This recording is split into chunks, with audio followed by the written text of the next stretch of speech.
Welcome to a healthy living video blog at workoutmaster.com. This is Ruben. You guys know Aram already. Today is a very important video blog session. We're going to talk about pre-workout meals. Somehow, somewhere, people miss this one completely because nobody talks about pre-workout meals. Oftentimes they just talk about what they're going to eat or how they're going to eat after, but what about before? Yeah, what's about before? So we're going to tear this one apart. Before we're going to do that, next episode is going to be about the WHIP principle. WHIP, just in case you don't get it. The accent thing? You're going to love it. WHIP. Absolutely. Let's tear this one apart about pre-workout meals. What do you think? Well, like we mentioned earlier, oftentimes people put a lot of emphasis on what they're going to eat after they work out, and they don't look at how the state of their body is before they even get to the gym.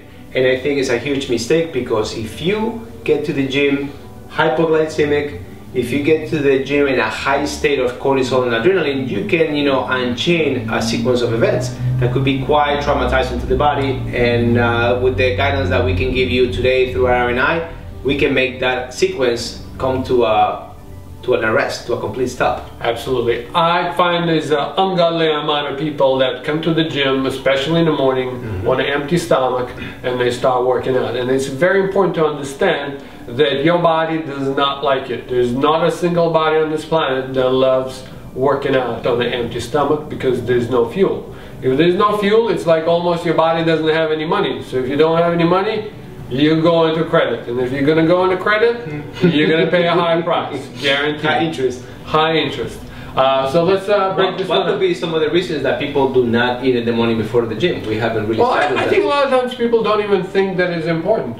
Why? So one of them could be one is not important. Second, they want to lose weight a lot of times, so they say, why would I eat? It's like, if I eat, I'm gonna waste perfectly good workout.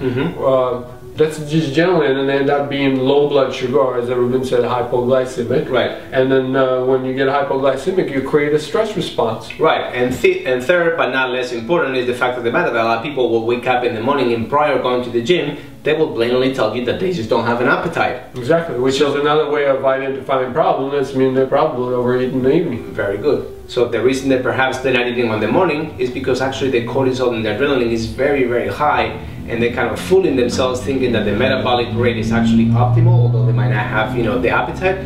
But what's really happening is that it's being supported by adrenaline and cortisol, and that already tells you that your body's actually running out of resources. Okay. If you didn't lose them, well, they can watch it again. That's why they have the rewind button. Exactly. Rewind if you didn't understand what he said. Good. So now, what are good sources, Aaron, that we can use, of good alternatives to, well, not alternatives, just the item itself that people can have to actually replenish some energy before they go to the gym and they give their morning workout? Absolutely. Before I'll tell them what exactly they need to do, it's very important to understand, if you go hypoglycemic, you create a stress response, your body goes in self-destruction mode, you create a lot of damage to the body on the cellular level. And if you really, what's up? And we do this in the name of health. Yeah.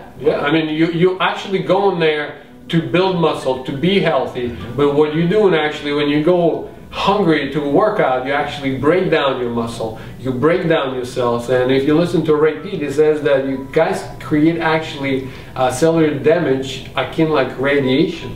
Yes.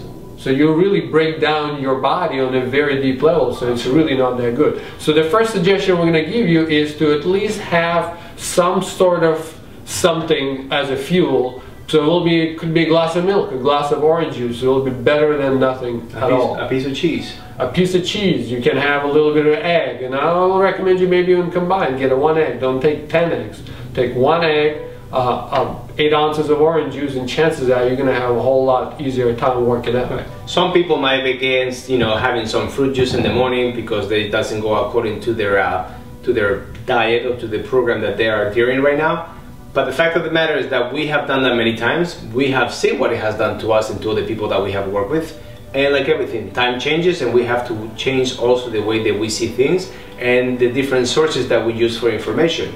When you realize that something doesn't work, there's only 2 alternatives. You go with it and you end up crashing, or you actually look for an alternative and find out what else can you do that can help you and promote health in other people. Absolutely. So try, guys, recommending to drink a little bit of orange juice or milk Right. or even have a light protein, something like an egg, yes, or cheese. It doesn't have to be a big meal. The fact of the matter is it could be just a few bites, but it's enough to break that fasting, the breakfast, and to give you some energy so you can have a decent workout and not create, like Aram mentioned earlier, cellular damage at the mitochondria, which actually what happens is as you start reproducing cells, you'll keep on making faulty damaged cells, and that cascades, into a big problem. You're going to be a problem, and you start, aging faster than you should, which is the last thing we want to do when we exercise, of course. Yeah, and definitely you'll need a after workout meal, which we're going to talk about in the next one of the next episodes. Anything else you want to say about I think that pretty much sums it up, so we can wrap this one up today. Okay, make sure guys eat before you work out. Thank you very much for watching. Remember, your future looks better already. Until the next time.